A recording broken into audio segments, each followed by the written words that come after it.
Жених город солдат, заслуживший почетное звание, как одну из великих наград.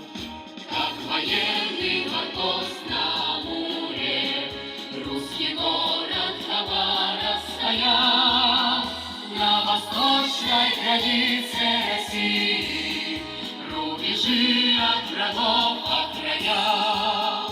На восточной границе России рубежи от врагов охранял. Легендарной истории города, много лет опаленных войной.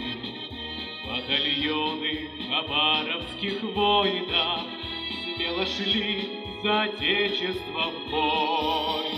На заводах ковали победу вместе с нашей великой страной. И на Дальнем Востоке свершилось окончание Второй мировой. Здесь на Дальнем Востоке свершилось окончание Второй мировой.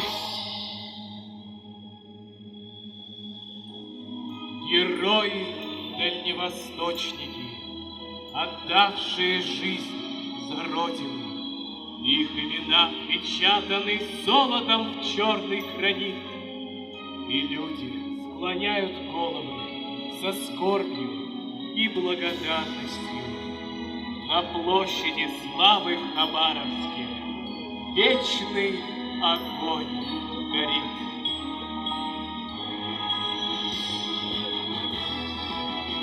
Трудовые и ратные подвиги наших прадедов хабаровчан, как священно